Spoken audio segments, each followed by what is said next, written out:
Okay, welcome back, everyone. I'm impressed. It's 9 in the morning. It's week 3, right? I'm impressed. Okay. The only reason I'm here is because I have to lecture, and I'm jet lagged, right? In the right direction. Okay, so since it still is early in the morning, just to recap briefly the key points from the last lecture. So we derived the wave equation for gravitational waves.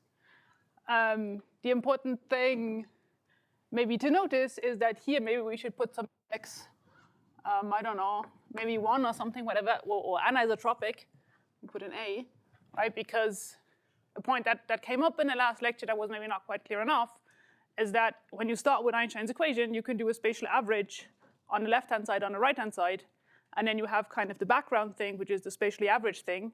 That has to solve its own equation of motion. We're assuming that's taken care of, right? So we have whatever background universe that we want. We have Minkowski, we have an expanding universe, we have de Sitter, whatever. And what we're interested in now is the perturbations on top of that, okay, on the left-hand side and on the right-hand side. Yeah, and then we talked a lot about gauge fixing. So we talked about Lorentz gauge, we talked about TT gauge, and then we went to the expanding universe. And again, let me emphasize, and I think that was part of the confusion yesterday, that the thing that we expand around, if when we do the FRW case, is not the Minkowski metric, but we expand around the background FRW metric, so with the expanding universe, right? And I think that resolves a bit of the confusion that appeared yesterday. And then we observed 2 limits. We observed the subhorizon limit where the gravitational wave is behaving like a regular wave with an amplitude that decays as 1 over the scale factor, and the superhorizon limit where the gravitational wave is effectively constant. Now, you might have noticed, right, that you slightly butchered my time planning, right, by asking lots of questions, which is great. So my plan for today is that basically all the things that I was planning to do today and that I think don't require much discussion, I'm going to either skip or do extremely short, but you'll have the details in the notes. And I'm going to focus on the parts which I think will generate more discussion, because that's so much fun, right? And we see how that goes. But before going to what I actually want to do today, which is the stochastic background part, I do want to go back again to this TT frame versus proper detector frame that we did at the very end last lecture, because I was super fast. And I think that was a bit too fast. So let me just do that, what I did in the last 6 minutes yesterday. Let me do that in slightly more detail, because I do think it's important. So this is the story of TT versus proper detector frame. And what we need in order to understand what's going on is the geodesic equation.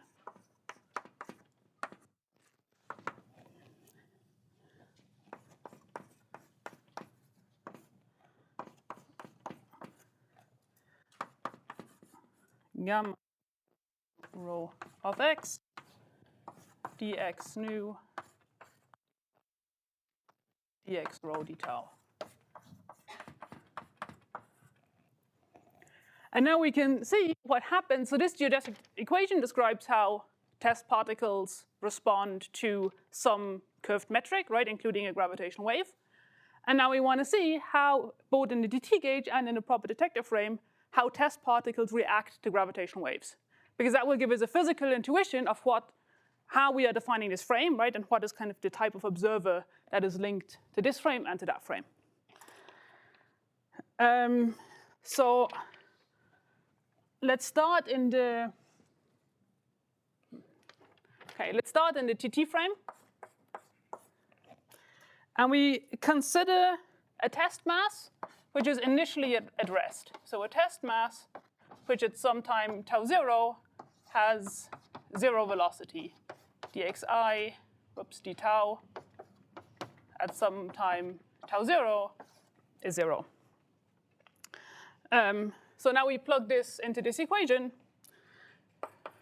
and we see that if we now want to study the motion of the particles, so just the spatial components, again, at some time tau 0, due to this condition, the only things that can contribute is if we take the 0 index here and here.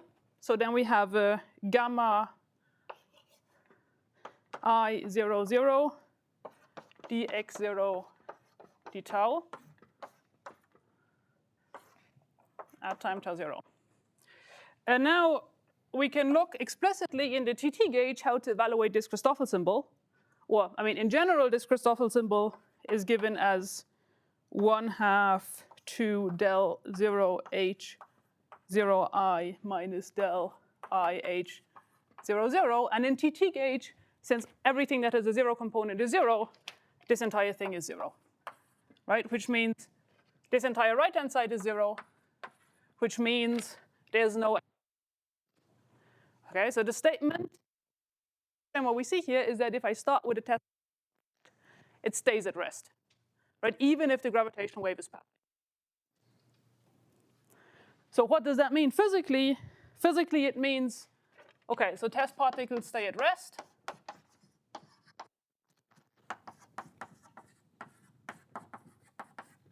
guess you also use there that gamma I00 also vanishes for the background FRW. So Yes. Yes, yes. And in the background FRW, all the gammas, yeah, go to 0. all the gammas, And that one. yeah, that one. Yes, yes, yes. Yes. So, oh yes, in my mind, I'm doing this in Minkowski, but yes, you're right. You're right for FRW. Yes. Thanks.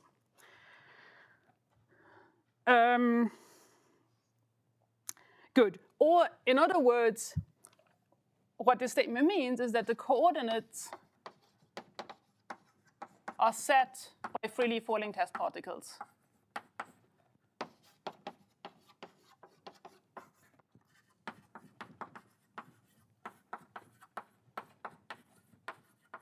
Right? And if the coordinates are set in this way, then of course any test particle as measured in these coordinates will not move if it's initially not moving.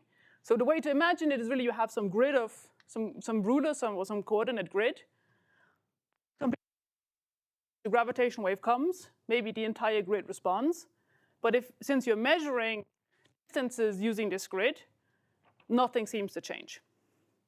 Okay? It doesn't mean there's no effect of the gravitational wave, right? If you compute something like proper time, right, you will see that there's an effect of the gravitational wave. But in just coordinate distance, there's no effect. So that's the meaning of the TT frame, and then hence if you want to say you want to explicitly compute your T mu nu, or you want to compute your detector, you want to compute something, right? You kind of have in your mind that this is the frame you're working in, and then you compute whatever observable you want to compute in that frame, and as long as you do everything consistent, and you get all the way to some gauge invariant observable, it's a completely fine physical result. Yes? So TT frame is the co-moving frame, but then if a GR wave passes through, it gets a little, the coordinates get wobbly for a second? Is that kind of the same? Yes, yeah. So as seen from the lab frame, that's exactly what happens, right? As seen from the lab frame, as well as seen from a rigid ruler frame, when a gravitational wave comes, all the coordinates wobble, right? But you're kind of using a wobbly ruler to measure a distance, and hence you don't see the change in coordinate distance. What happens with the geodesic deviation? Like if we take 2 test particles? Now, yes, good, excellent.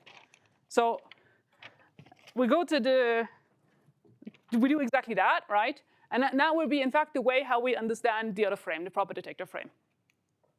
Right, so now let's talk about the proper detector frame. And to do so, we start exactly by looking at the geodesic deviation equation. So geodesic.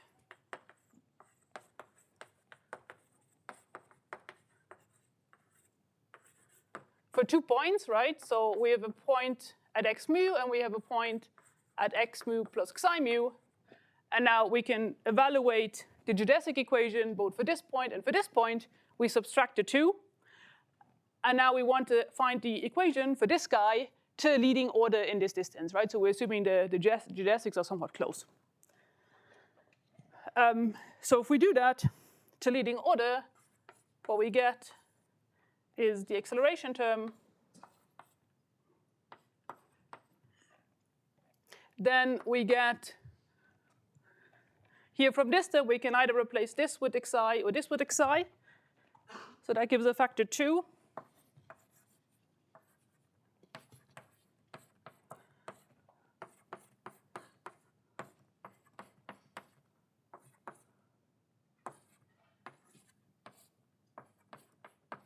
And then we have to expand the Christoffel itself.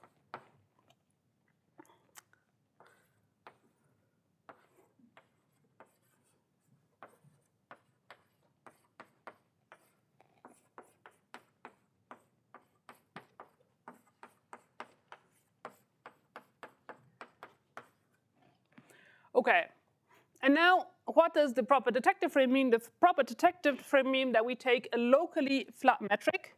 So we take gamma mu nu rho at one specific point x, which we now choose to be this point. We take it to be 0, right? So we can always do this at one point. It means that at this other point, this will not be the case a priori. But at one point, we can do it. And in addition, so we will take this is, and then basically around this one point, which you choose conveniently, right? You choose it to be the center of mass of your detector or some other useful point. And then you use fermi-normal coordinates to expand around this point, right? Do it using a local inertial frame centered at this point. And then in addition, we will assume that the detector is non-relativistic.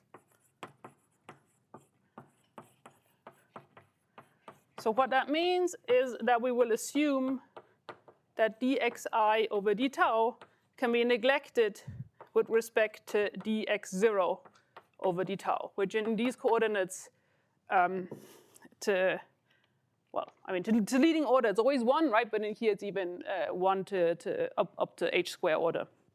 I have a question. If we're looking at fixed points, why does it make sense to say dx over d tau? Aren't you talking about chi, like separation changing over time? We're not looking at fixed points, right? So this is basically a geodesic, and this is a geodesic. Ah, okay. And we're looking at how the distance between these two. This is the test particle, this is the test particle, and we're looking at how the distance between these two test particles evolves. So they're all functions of tau. They're all functions of tau, yes.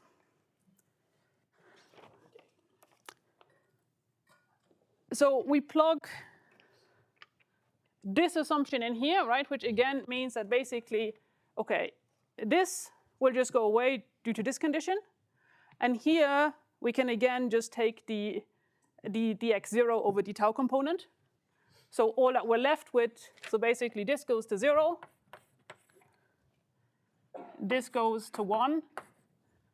And this goes to gamma I00, 0. And then you can recognize that this combination here, that is the Riemann tensor, right? So what you will get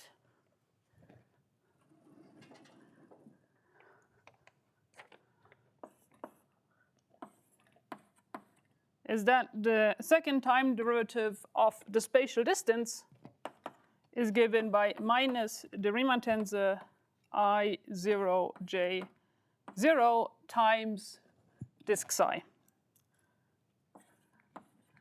Okay, so the reason this is now in spatial coordinates and instead of the Lorentz index is that the way this expansion from normal coordinates works, you can only get a non-zero component here if you have two spatial derivatives acting on the metric. So you need this to be a spatial derivative, and you need the derivative inside the Christoffel also to be a spatial derivative. Otherwise, you're going to get zero contribution. And now, okay, the thing remaining to be done is to evaluate the Riemann tensor.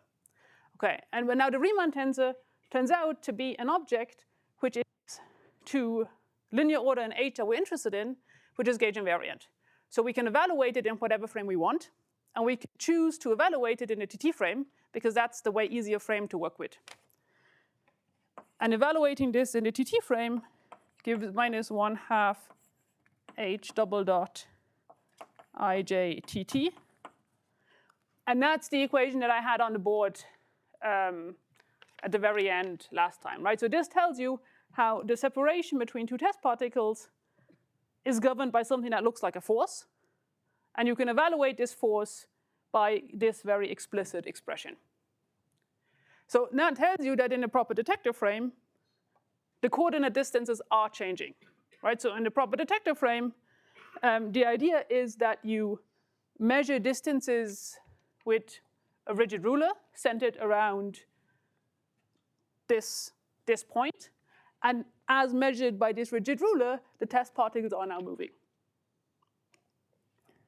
When you say the detector is non-relativistic, why is it the detector that matters and not the particles moving that matter? Yeah, I think when I say detector, right, I basically mean everything that I want to describe. So the particle, this test particle, it basically is the detector. So, because in the end, we want to apply this to, I don't know, I mean, these test particles are basically going to be, say, the mirrors in LIGO, right? And so hence I use the word detector. But at this point, you're completely right. I can just say test particle. So we made a big deal about separating the PD and TT here, but this derivation makes it look like they're actually the same. I mean, once you compute a gauge invariant observable, anything physical, you will always get the same result in both frames. Right? It's just a frame choice. But the choice of frame here was that like gamma equals 0. But if we go back to the other case, that would also solve the other geodesic equation for the TT frame as well. If we basically just let no, because okay, I'm not. So this is one condition, right? But what I just said in words, but didn't write here on the board, is that once you have this point, you expand with Fermi normal coordinates around this point, right? So you define yourself a reference frame using a rigid ruler around this point, and that is different to what we do in the TT frame. We didn't do that. To do that, we'd have to say that G equals eta at that point as well. And we didn't do that. So at this point, we're choosing a locally flat metric, right? So at this point, indeed, the metric is flat, right? Now, derivatives of the metric are not flat, right? Because as soon as you go away from this point, this is no longer true. But you can always kind of make a gauge choice that at one single point makes the metric locally flat. That's what we've done. I think there was another question. Yeah, although now I'm confused about the locally flat thing. But I was just going to ask if this is only true in Minkowski or if this is also true in FRW. Okay, so how that interchanges with the Fermi normal coordinates then. okay, so when I was doing when I did this, what I had in my mind was FRW. It was Minkowski.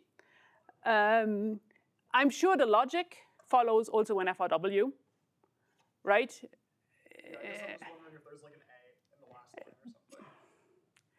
I'm not entirely sure. So let's somewhere say here to avoid confusion, right? So let's say we say eta is -1 + 1 with a 1, right? So not an A.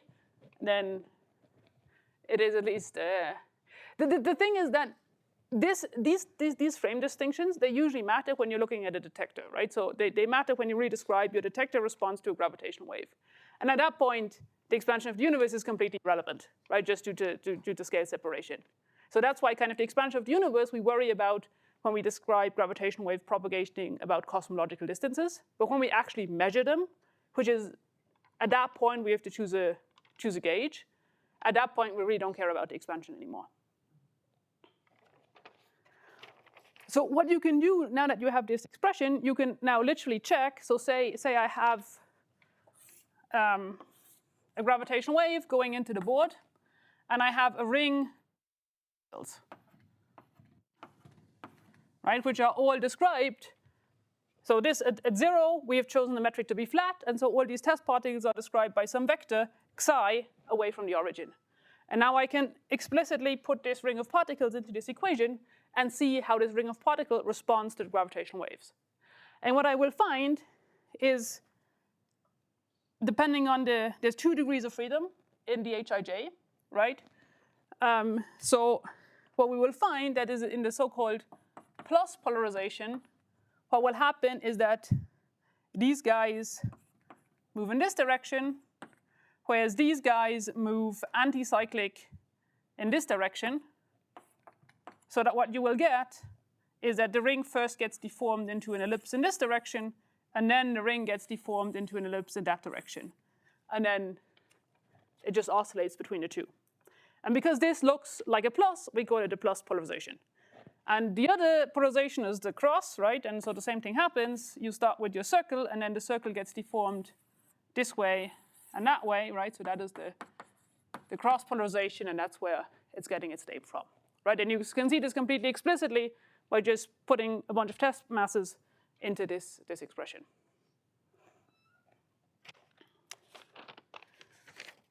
Yes?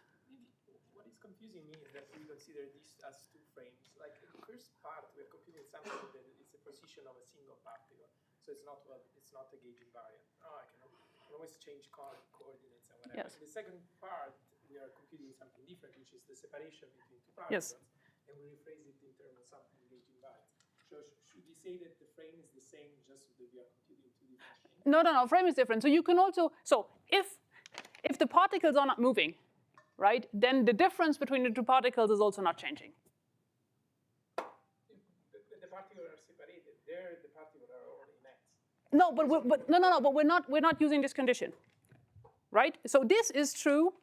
This is true for all X, right? And all this is true for all X, right? So no matter where the particle is, not one particle at one special point, right? But all the particles don't move, which means that, sure, we can go through this exercise, right? But there's not much to be said, because if any two particles are not moving, then the coordinate distance between the two is also not changing.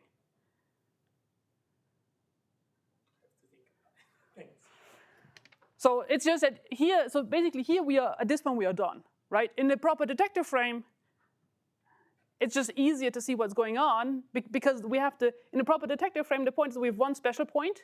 So if we just look at that special point, we learn nothing. So what we basically want to do is we want to look at the distance from any given point to that special point. And that's what we want to describe. But the single particle that is in X is not moving there. It's just Correct. the difference between the two. Yes. So it's Yes. the same case of the first detector. The X there is the same particle of the first. No, here, this is for all X, right? So say you have a detector, right? And you have one point, which is the center of mass, right? And fine, in both frames, the center of mass is not moving, right? Kind of by definition. But here, the point is that nothing is moving, right? For any particle of any point of your detector is not moving with respect to any other particle in your detector. Whereas here, yes, you have one point which is not moving, kind of by convention, because you've used it to set the zero of your coordinate system. But everything else will be moving with respect to this point. So they are different frames. But the physics is the same, right? There's no right or wrong frame, right? There's just two different ways to describe the same thing. I think it's the same question that I was just confused. So why in the TT frame, why won't they like move with respect to each other? Because what we computed here, you cannot see because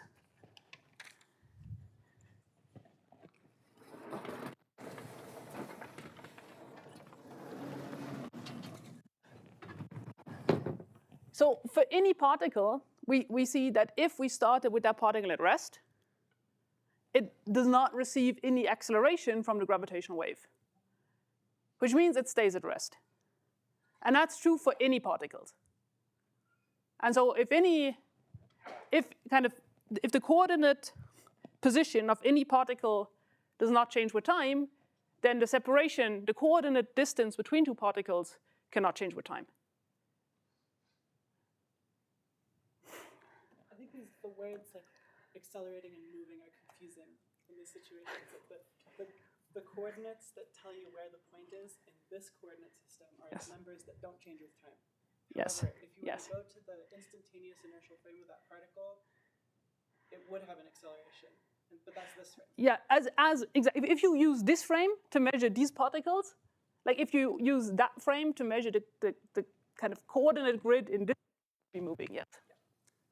So I think this, in some sense, I think this is the more intuitive frame. This is the frame that anybody working in a lab would use, right? So you define the hypothetical rigid ruler, you define the coordinates of your lab, right? Here's 0, there's 10 meters, I don't know, in feet, right? Something. And that's your coordinate grid, right? Now you have a bunch of test masses floating in your room, which define the grid for your other frame. And as the gravitational wave comes, this grid of particles starts moving, right? Me in my lab frame, I can clearly see the test particles moving, described by this force. But if I now define a coordinate system using these little test particles, right? And I measure use this to define my distances, then apparently nothing will be moving. So the big advantage of the TT frame is that the expression for the gravitational wave is very simple. It's very simple to do some calculations. And I mean, oftentimes it's actually kind of the more intuitive frame, because if you think of satellites in space, you want to describe how they move, right? That's exactly what they are. They are freely falling test masses. The disadvantage is if you have something that is a rigid block of material in your lab that does not respond to the gravitational wave, now the gravitational wave comes, your coordinate system is wobbling, so now your rigid body appears to be moving, just because you're measuring it with a ruler that is wobbly. That can be counterintuitive, right? And so in some cases, this frame is easier. In some cases, that frame is easier. Yeah, so the type of frame is an expansion. You're assuming that the wavelength, the gravitational wave, is longer than the size of the detector. I do not have to assume that. I can assume that, and then when I do my expansion in Fermi normal coordinates, I can truncate after the first order, but I can also go to arbitrary orders.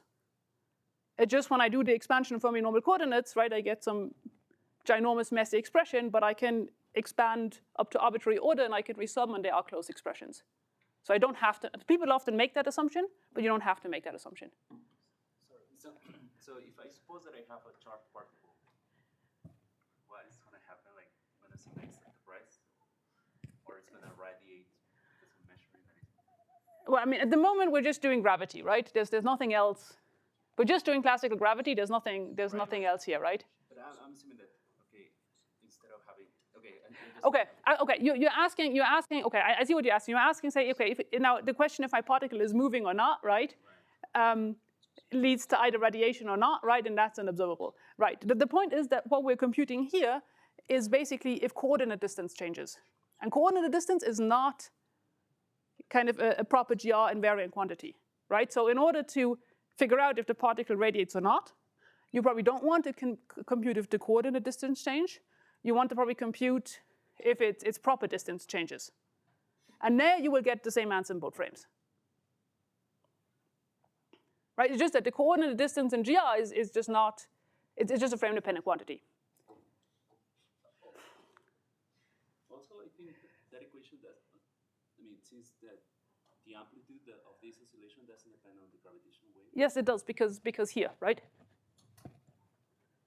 I mean, we evaluate the Riemann tensor, and it's directly proportional to the amplitude of the gravitational wave. But that looks to me like the frequency, not the amplitude. No, I mean, H is something like amplitude times a cosine.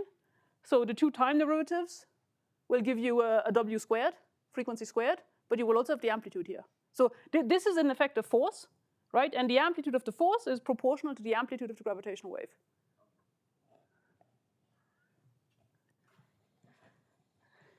Okay, good. Done with lecture one, huh? No, but this is good. I mean, this is. I think we're here for discussions, right? If it's stuff that you can just read in a book and there's no questions, then you can read it in a book. So, okay, we go right into the next topic that I'm sure will generate discussions. So we now want to talk about stochastic backgrounds. Okay, so stochastic backgrounds. What are stochastic backgrounds? Stochastic backgrounds are kind of a superposition of gravitational waves coming from all different directions, different frequencies, different phases, and they basically appear as some noise in our detector. So they can be both astrophysical or cosmological. In the astrophysical case, what happens is, okay, we have a few black hole mergers that we can observe with LIGO at 5 sigma, but then we have a bunch of more mergers which are too far away that we can really clearly resolve them individually and really claim this is a black hole merger. But they're also kind of close enough that there will be some residual signal coming to the detector. And because this kind of scales as volume, there will be many, many more unresolved signals than there are resolved signals. Okay, so all these unresolved signals will overlap incoherently, and they will lead to some sort of noise component in the detector. And similarly for cosmological sources, if you have a violent cosmological event, what happens is that kind of at that point in time, gravitational waves are emitted, And how we would see this is just the way we see the CMB. We kind of see some sphere in the sky with a radius that corresponds to when that event happened. And all the gravitational waves coming to us from that time will kind of look like some background of gravitational waves, just very similar to the CMB. Now, if we want to talk about these types of sources, we don't really talk about, as we have been doing so far, as kind of the gravitational wave amplitude as a function of time. But we kind of need a quantity to kind of characterize these stochastic backgrounds, and a quantity that we usually use is the energy density. So we need to understand what is the energy density stored in gravitational waves. And that is a surprisingly tricky question. So what we want to figure out next, well, I guess this is 1 now because the energy momentum tensor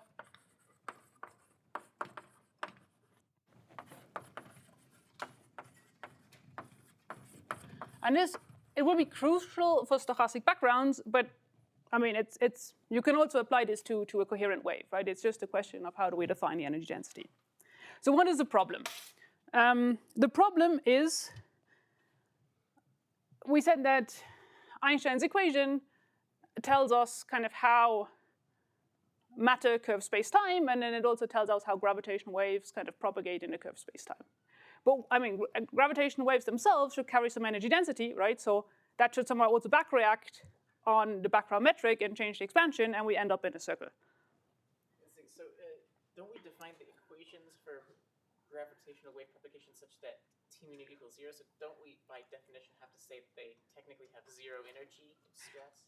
So far, we have done that, right? And we'll see, but that cannot be arbitrarily consistent, right?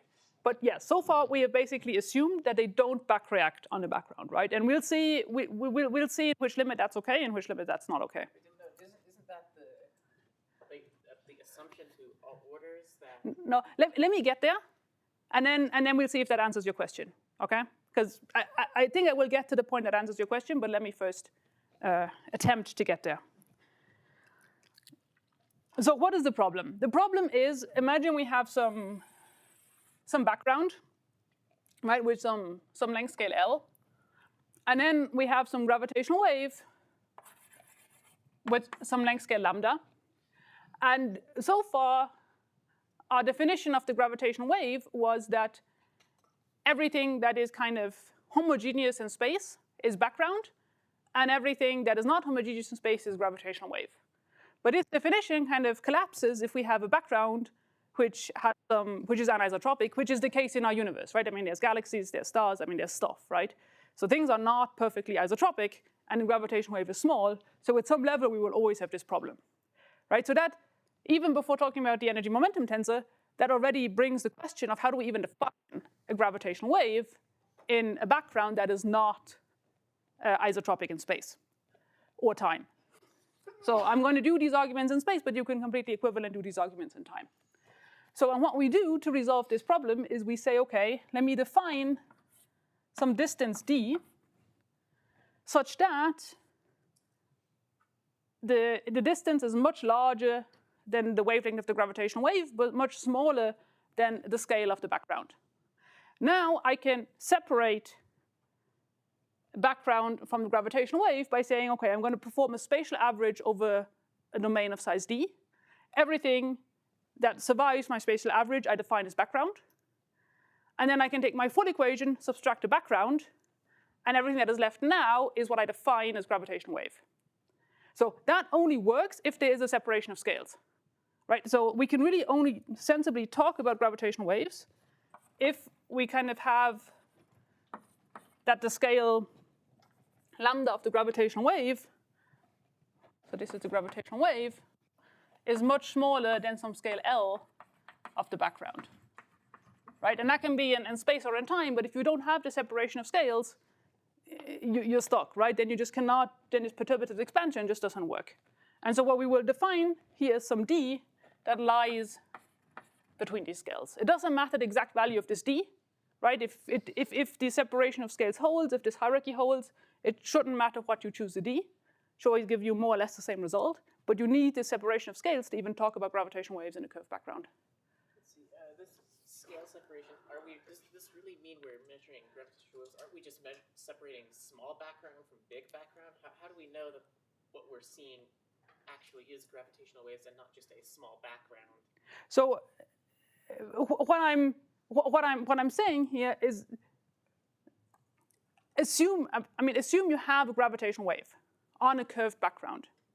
And assume that you have a separation of scales, right? Then here's a procedure of how to separate one and the other. Of course, you can have a background. You can have a background which has a completely different length scale, right? I mean, I'm not saying this. I'm not saying every time you have a separation of scales, you have a gravitational waves. I'm saying the argument goes one way, not the other way, right? I'm saying here's a situation, gravitational waves and background. How do we technically separate between the two?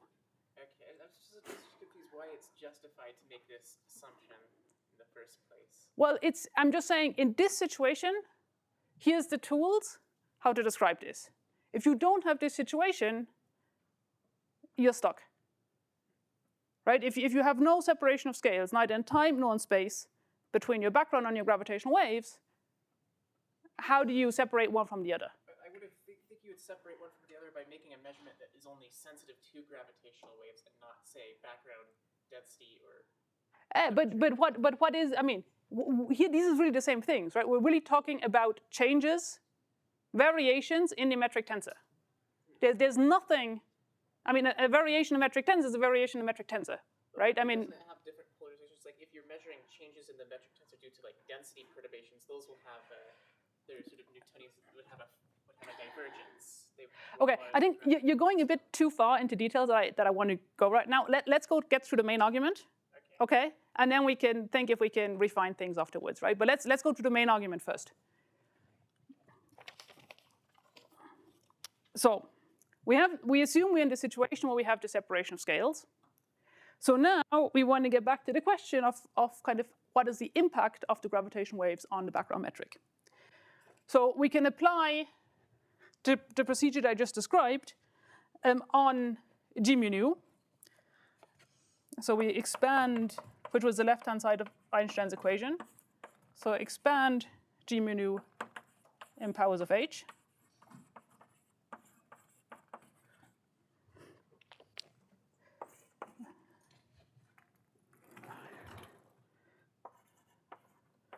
So we will have first one term, which is just the background term, right? So this is order h0, no powers in h.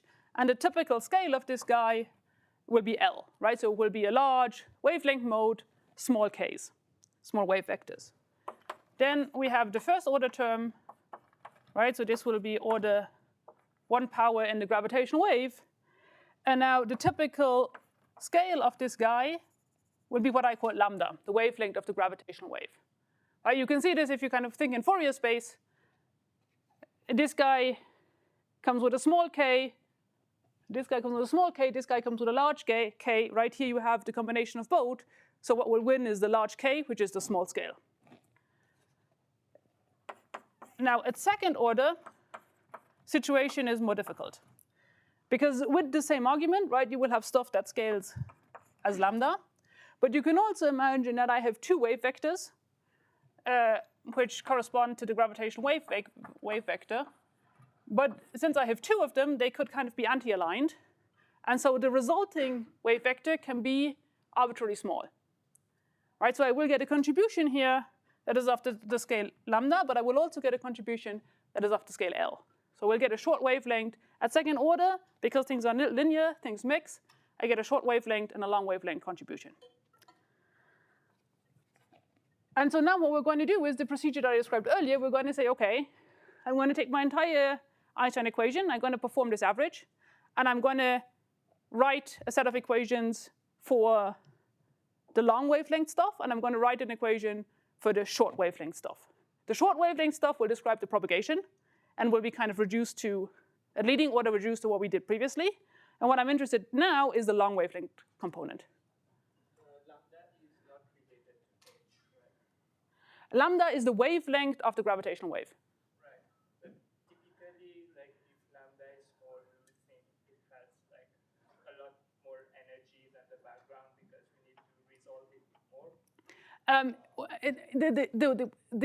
amplitude is different, right? I mean, we still have the suppression from the amplitude of the gravitational wave, right? So this is not the scale, right? I mean, I should really draw these like this, but then you cannot see.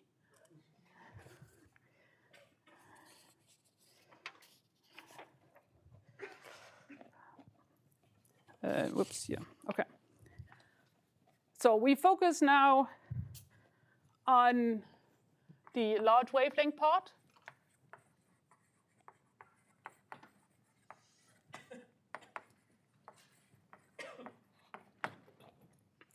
So what do we have? We will have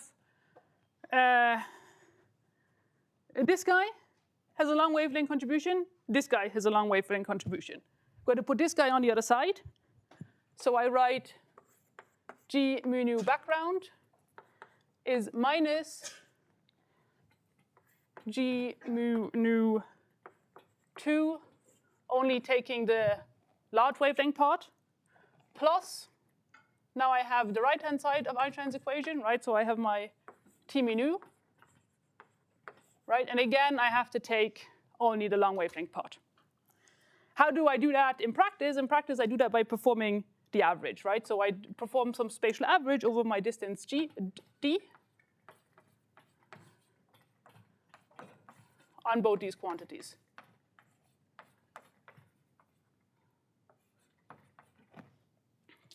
And now I see, okay, here I have my left-hand side of Einstein's equation. I have the evolution of the background metric. Here I have the energy momentum tensor as defined previously. Here I have something that contributes like the energy momentum tensor and impacts the background metric. So I'm going to define this entire object as 8 pi g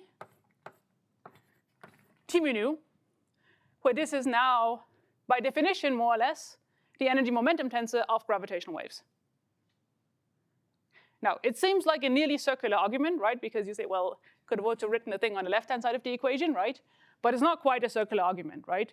So what we see is that if we go to second order in expanding in H, we get a contribution of how the gravitational waves impact the background metric. So far, to answer your question, and everything that we did, we only went to linear order in H. And so we didn't see this effect, right? This effect only appears at second order in H. If we go to second order, wouldn't we actually have to correct our equations for the propagation of a gravitational wave? And that would get rid of the second order term leading the third, and then so on? No.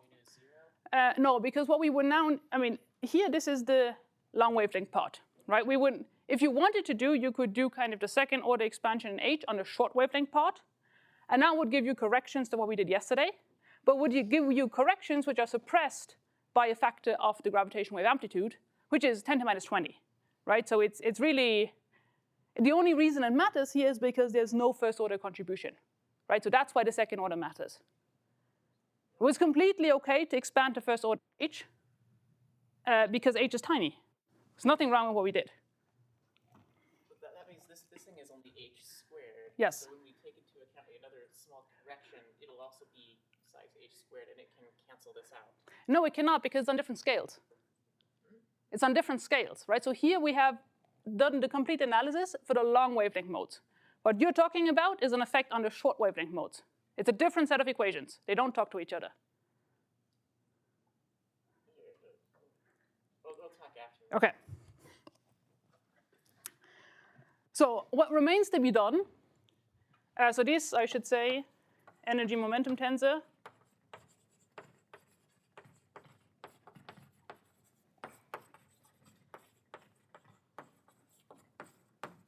So what remains to be done is the fun exercise of calculating G mu nu to second order in H, right? So remember that this took us about half an hour, skipping some steps just to do it to first order. It's not more fun if you do it to second order. It's in Majora's textbook. There's also skipping some steps, right? But at least kind of most of it is in Majora's textbook. I'm not going to do it here. But the result that you get by just evaluating this guy explicitly, so explicit evaluation of G mu nu to second order gives you that T mu nu is 1 over 32 pi g del mu h alpha beta. It's done in TT frame. Del nu h alpha beta TT. Where these averaging brackets are these averaging brackets, right? So it's a spatial or time average to separate background from the gravitational waves. I think you're missing like the -1. Yes, yes, yes, thank you. And in particular, we're going to be interested in the T00 component, which is the energy density, right? So then, okay, we just take the 0,0 component.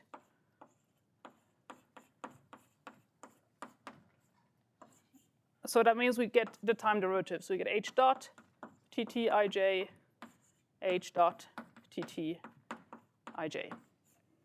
And that's the kind of the expression that you'll see quoted for gravitational waves, right? And you'll see that it scales up to this prefactor. We're going to scale as omega squared h squared. And then in this g, there's, of course, a 1 over m Planck, right? So it roughly scales like this.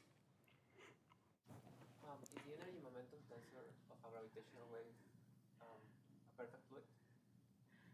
Yes, it behaves as radiation. Okay, always. Always. I mean, on sub-horizon scales. Okay. So on sub-horizon scales, it really just behaves, it's just radiation. It's a massless degree of freedom. It obeys the wave equation. It's like radiation. You can also see it here. Remember that this went as 1 over a, right? This guy is the frequency, so it redshifts. So it has the a to the 4 scaling that you would expect from radiation.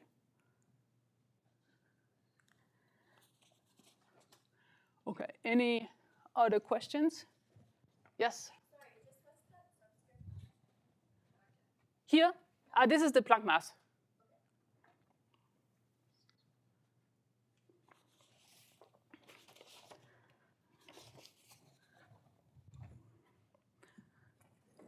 Yes? Is the intuition that H for a stochastic background is like a linear sum of waves with like different phases? Yes. So on average, once I do that, there's not going to be a sum. They're going to interfere. Exactly. So,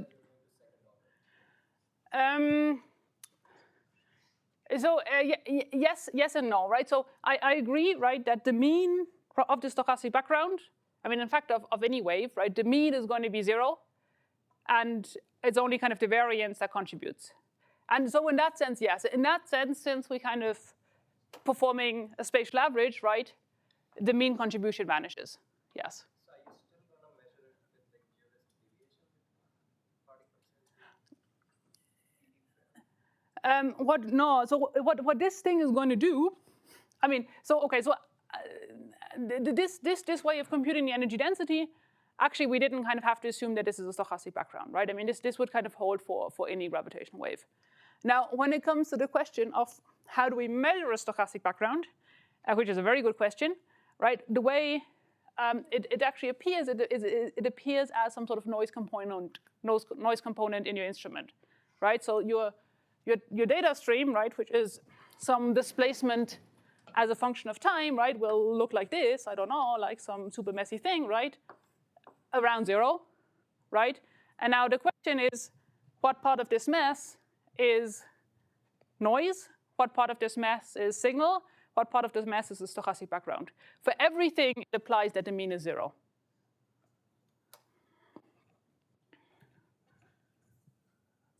Yep. So this is the energy momentum tensor of the background. Right? And little t is kind of the thing we have defined here is the energy momentum tensor of the gravitational waves. Right? So this was the t that was kind of initially in Einstein's equation, right, which is the matter content, so it contains stars, galaxies, whatnot, right? And then we performed a spatial average on that. So the energy density is only due to the background, only due to the long wavelength? No, because there's a contribution from the background, and there's this contribution. So it is from the gravitational waves, but it is from the long wavelength part of the gravitational waves.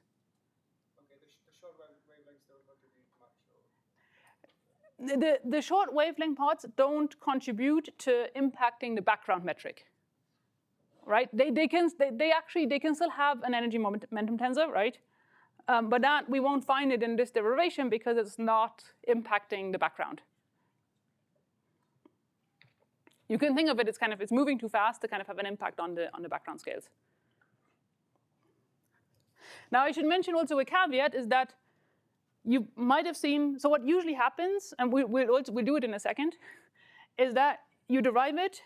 Here you have a clear identification of what this angular bracket means. Then you drop the index. You keep the angular bracket. You tend to forget what the angular bracket actually means, and you turn it into an ensemble average. So typically, when people evaluate this equation, these angular brackets are ensemble average brackets, which in many cases is the same as this, but not always. And we'll talk about that for pulsar timing arrays. So if you have a flat universe, you expect some kind of energy conservation, right? So would you expect that the energy in little t subtracts off at some point from the big T? So if I have a flat universe, I mean, this would really act as a radiation density, right? So it will, if everything is kind of homogeneous, the radiation density will act as normal as a photon radiation density would, right? So it will impact the expansion history.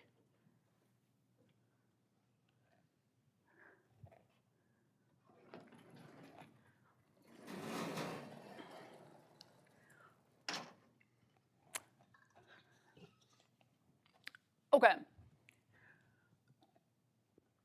So now we're getting to actually stochastic gravitational wave backgrounds.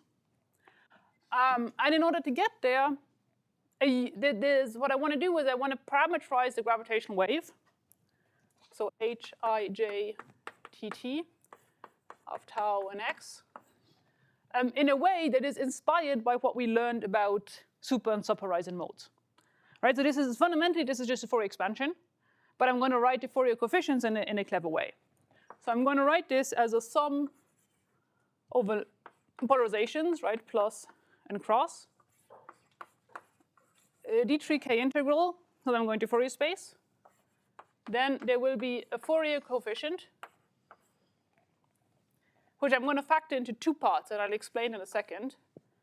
This h and this t. So normally this entire thing would just be your Fourier coefficient. Then you have a polarization tensor.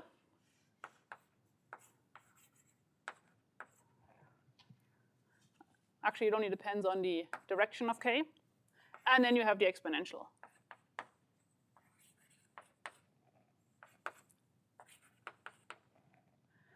So what has happened here is that due to what I know about how the gravitational waves behaves on super and subhorizon scales, I'm going to factor out the trivial time dependence from my Fourier coefficient.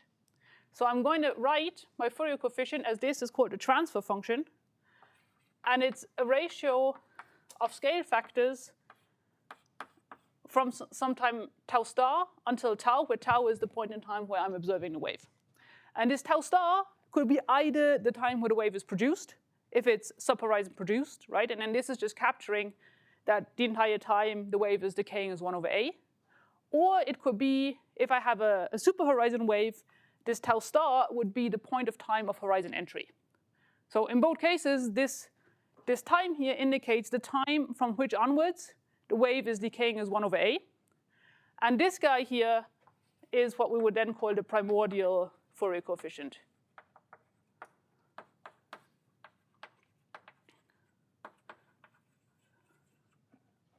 Okay, so we kind of, because the evolution of the gravitational wave in the expanding universe is somewhat simple, we can, to good approximation, factor out the trivial expansion part from whatever properties of the source generated the primordial coefficients. So we will use this, and then we will also use homogeneity and isotropy. So homogeneity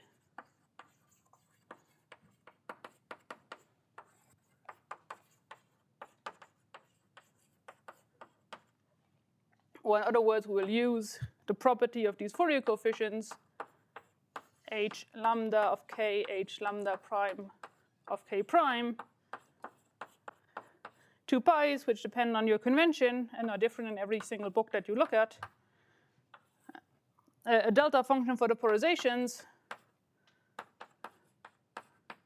a delta function for the wave vectors, right? So this is the homogeneity part, and then a power spectrum, which depends only on the absolute value of k. So this is the isotropy part. And now if you plug this expression in here using this relation, right? And here, of course, this relation, this is the ensemble average, right? So this is where we kind of say, aha, let's assume that the volume that we're averaging over here is big enough that we can replace the volume average with an ensemble average. That is usually fine. Like for LIGO, it's completely fine. For pulsar timing arrays, it is not fine, right? And that will lead to issues that we will talk about. But let's assume it is fine, right? So we can replace it with the ensemble average. So then we can write the energy density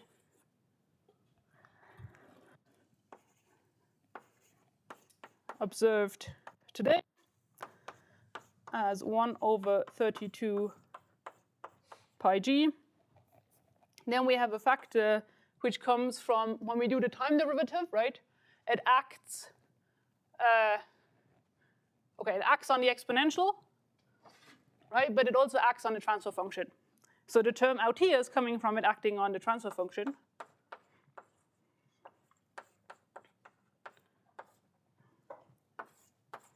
And then we have only one d2k integral because the other one canceled with the delta function. We have the sum over the polarizations. We have the power spectrum. And then we have the transfer function squared. So a squared of tau star divided by a squared of tau. So that's now our expression for the energy density in gravitational waves in an expanding universe. And what we often do is that we rewrite this by multiplying with the critical energy density of the universe and dividing 1/ρc. And here we have del rho gamma del ln k. Okay, so this is just a complicated way of writing this thing. Okay, but the reason that we do it is that now we kind of have a similar structure here than we have over here. And now we can identify this guy inside here as what we call the gravitational wave spectrum. Okay, and then by comparing this expression with this expression, right, you see that basically everything inside of this integral, once you put one power of k into the ln k, is what people refer to as the energy density spectrum of gravitational waves. And that's typically now what, when we talk about stochastic backgrounds, that is the observable that we have, right? So we want to measure an energy density. This energy density can depend on frequency, right? So in here, k in our notation. So it really is a spectrum. But that's basically all the information that we will typically have for a stochastic background. I think I just missed a math step, but why do we not have any time derivatives of A in here? We did, and they went in here, right? So you perform the time derivatives on A, right? But then you mess around with the relations in FRW. Oh, okay. And you replace it when you get that at the end. Okay. I think you mentioned that factorization of coefficients and transfer functions is an approximation. So in what sense it is an approximation? Well, it's an approximation in the sense that we're basically, so I showed you yesterday, right, that this, well, maybe that was after the lecture. So the true evolution of the gravitational wave as it crosses the horizon will be somehow something oscillating, right? And then it will, once it crosses this thing, it will kind of freeze out, right? But there will be some transition regime here. And basically what we're doing is we're saying, okay, it oscillates, and then there's really an exact sharp transition, right? So we're kind of approximating this transition region.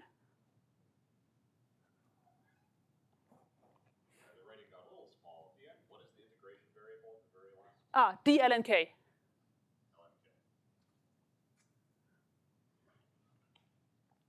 What we also, the other thing that we're approximating here is that we're taking kind of the primordial coefficients. I mean, that all the time dependence is only coming from that, right? I mean, if your primordial process had some time dependence, right, it could also be a bit more complicated. So we're kind of assuming an instantaneous process, gravitational waves decouple, and then just pure subhorizon or superhorizon limit. But it's a very good approximation.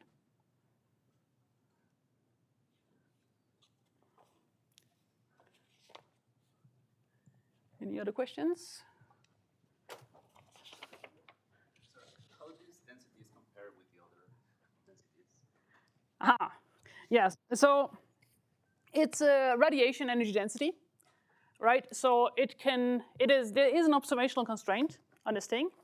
And that observational constraint is that it's massless radiation, right? So it contributes to delta N effective, right? It contributes like extra neutrino species to the expansion history of the universe. And so we know that any extra radiation that we have in the universe cannot be more than about 10% of the photon radiation, because otherwise it would have modified the expansion history, and we would see that in BBN, we would see that in CMB. So the observational constraint that we have is that this omega has to be smaller than about 10 to minus 6, right, where that's in units of the total energy density.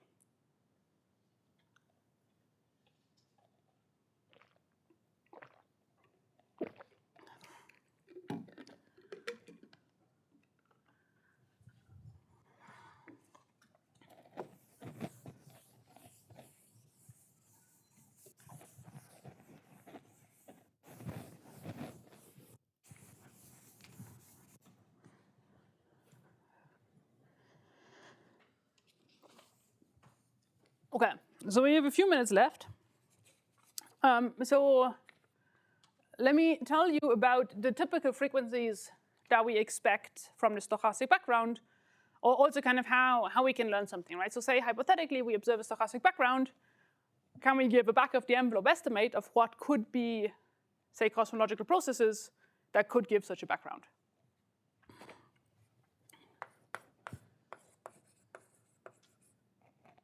I'm not sure this is the right number. Probably not, right? Probably 3.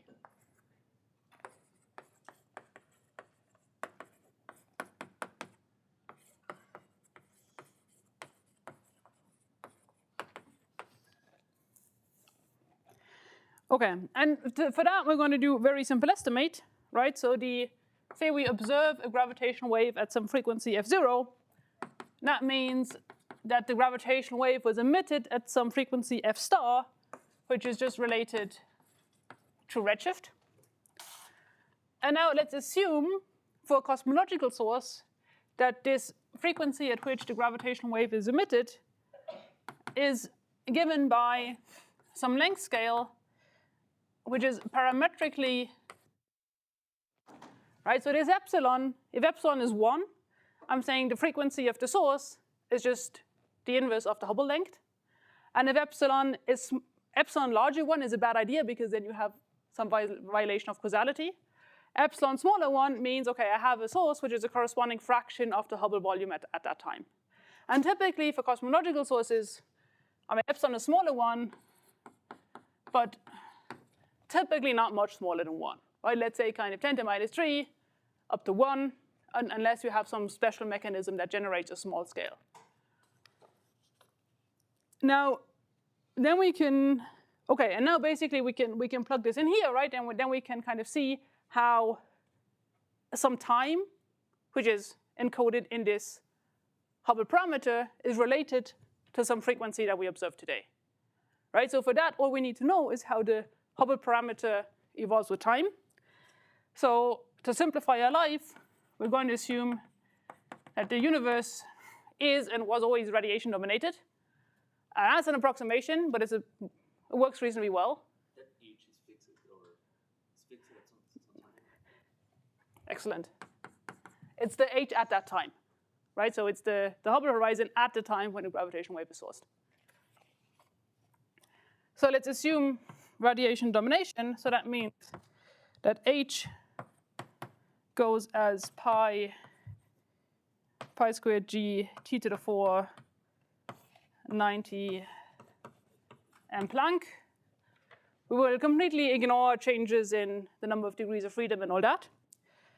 But now you can plug this in here, right? Okay, you also need to know how the temperature scales with the scale factor, how time scales with the time factor. So T in radiation domination goes as 1 over temperature squared. A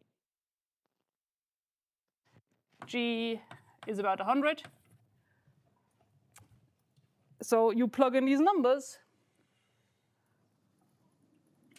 and what you get is that, say we observe a gravitational wave today at a frequency of 10 to the minus 8 hertz, right? This would be pulsar timing arrays.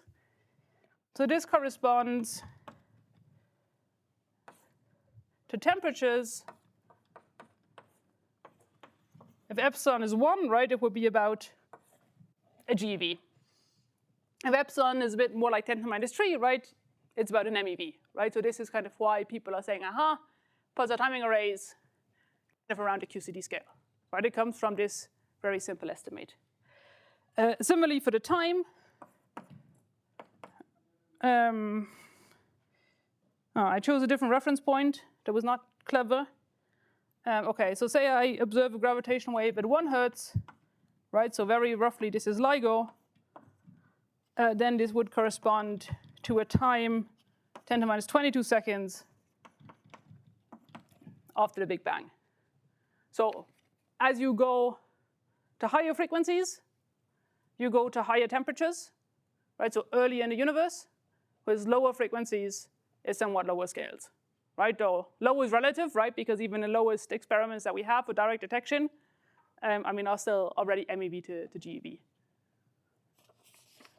So roughly, yeah, to give you an idea, right? So pulsar timing arrays have a frequency,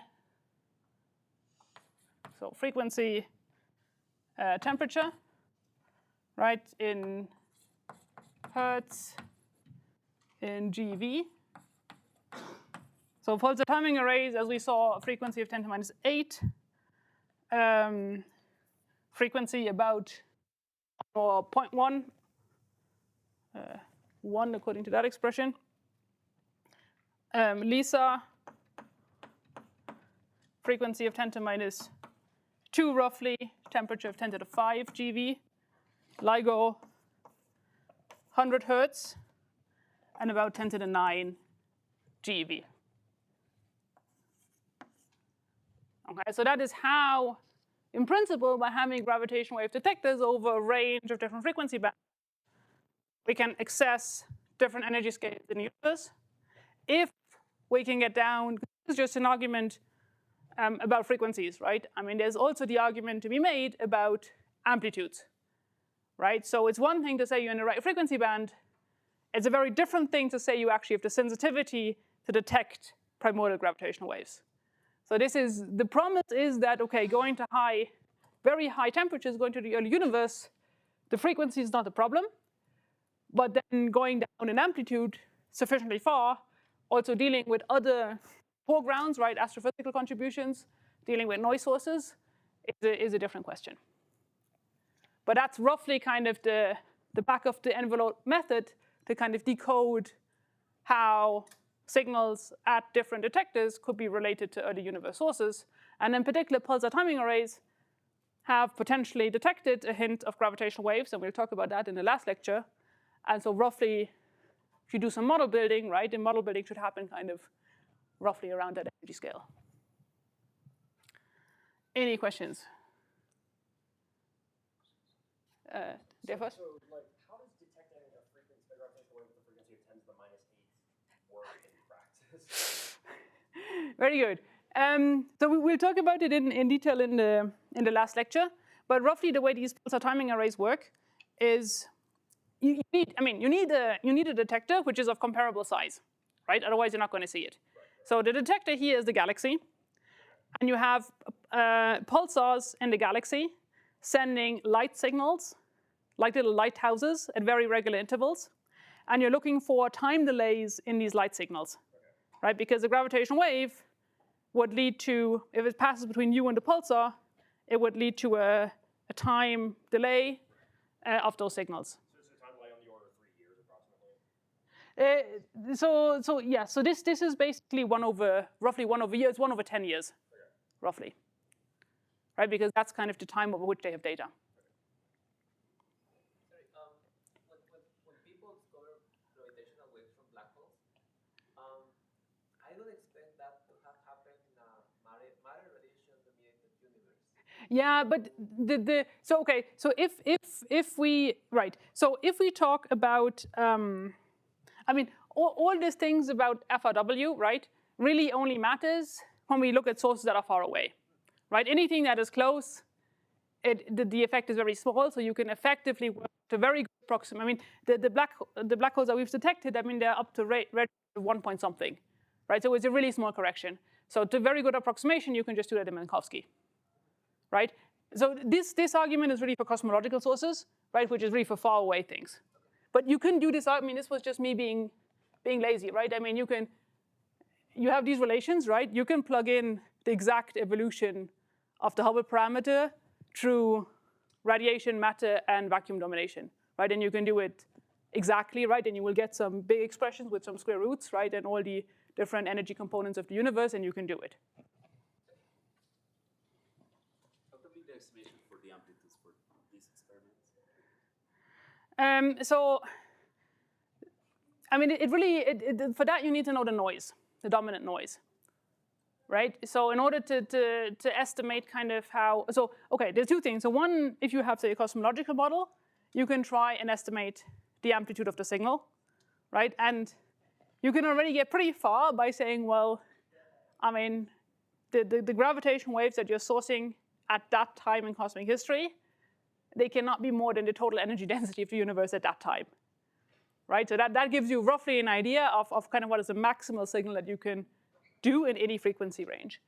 I mean, which is pretty close to this 10 to the minus 6 thing that I was mentioning from the BBN constraint. Now, to see how good is the sensitivity of the instrument, you really have to go instrument by instrument, and you have to see what is the dominant noise source and to what is the accuracy of that instrument.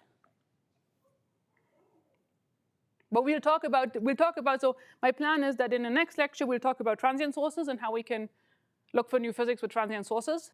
And in the process, we'll discuss experiments that are geared up for detecting transient sources, right, like LIGO. And then in the last lecture, we'll talk about stochastic backgrounds and how we kind of look for cosmological sources. And in the process, we'll talk about detectors that we use for detecting, I mean, in particular, pulsar timing, because they have possibly already detected a stochastic background. This makes it look like LIGO is actually more suited for probing the early universe. Yeah. Okay.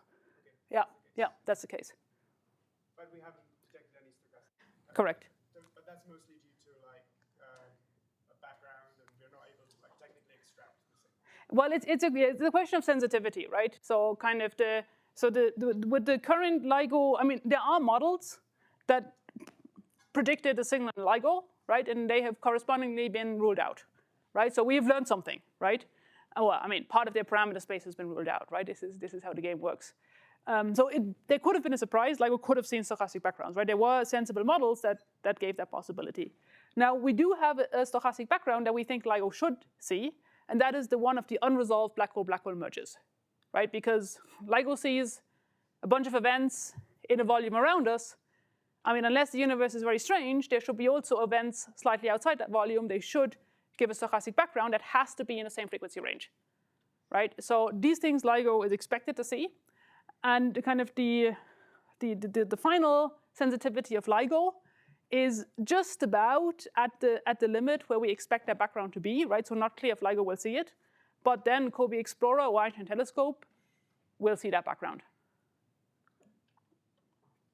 All right, we got tons of questions already, so I think we'll stop there.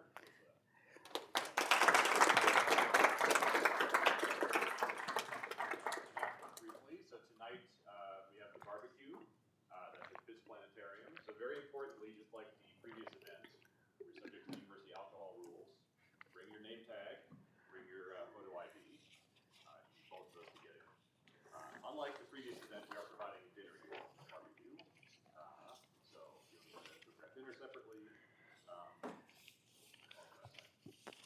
say the time? It should be easy to find. I think you all walk past the planetarium every day. Did you say the time?